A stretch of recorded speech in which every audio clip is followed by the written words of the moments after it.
আগামী ফেব্রুয়ারির ১২ তারিখে অনুষ্ঠিত হতে যাচ্ছে ত্রয়োদশ জাতীয় সংসদ নির্বাচন। বৃহস্পতিবার তফসিল ঘোষণার মাধ্যমে শুরু হলো নির্বাচনের আনুষ্ঠানিকতা। ফলে বাংলাদেশ পেতে যাচ্ছে চূড়ান্ত নির্বাচনী রোডম্যাপ।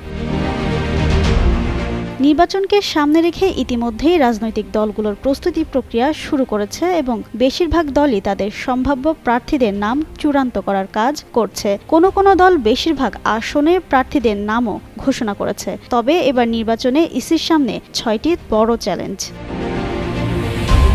একদিনে ২ ভোট।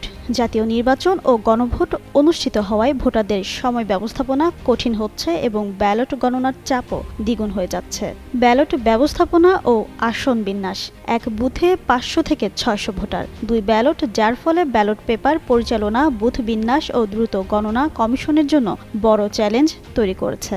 নির্বাচনের পরিবেশ তৈরি। দলগুলোর অভ্যন্তরীণ দ্বন্দ্ব, নিষিদ্ধ দল নিয়ে বিতর্ক এবং পারস্পরিক অবিশ্বাস এখনও সুষ্ঠু নির্বাচনী পরিবেশ গড়ে ওঠাকে বাধাগ্রস্ত করছে। আইনশৃঙ্খলা পরিস্থিতি ও সশস্ত্র বাহিনী।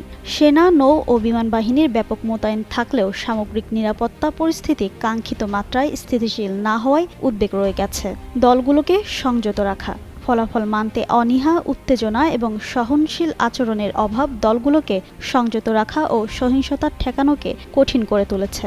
সামাজিক মাধ্যম ও এআই। ভুল তথ্য, ঘৃণাত্মক পোস্ট ও এআই চালিত ভুয়া প্রচারণা ঠেকাতে স্পষ্ট মনিটরিং ব্যবস্থা না থাকায় তথ্য বিকৃতি বড় ঝুঁকি হয়ে দাঁড়াচ্ছে। জিন্নাত আরা ঋতু, যুগান্তর নিউজ।